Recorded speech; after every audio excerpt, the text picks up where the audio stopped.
açmayır gözlərimin yaşını hər gün tökürəm. Baxıram cavanlara, hamı gülür, hamı danışır. Doğrudan maraqlıdır, həyat qaynayıb qarışır. Amma mən cavanlığımı sevgimə qurban verirəm.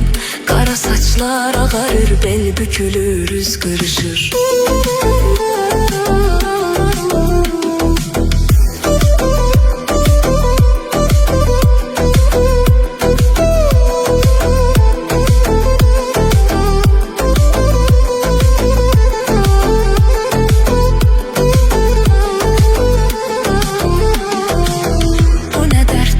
Müsibət nə bəladır çəkirəm. Üzülür ümidlərim, tək əcələ göz dikirəm.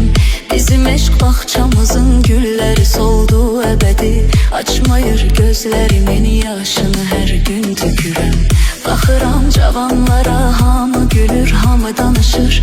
Doğrudan maraqlıdır, həyat qaynayıb qarışır. Amma mən cavanlığımı sevgimə qurban verirəm. Qara saçlar ağarır, bel bükülür, üz qırışır.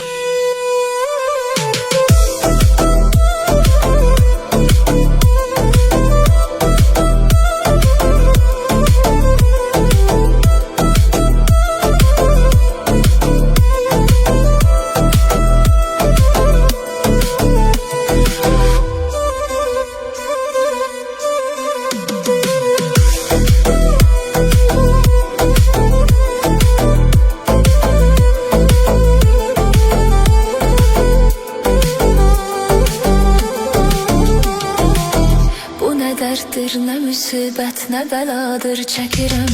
Üzülür ümidlərim, tək əcələ göz dikirəm.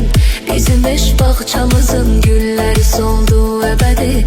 Açmayır gözlərimin yaşını hər gün tökürəm. Baxıram cavanlara, hamı gülür, hamı danışır. Doğrudan maraqlıdır, həyat qaynayıb qarışır. Amma mən cavanlığımı sevgimə qurban verirəm.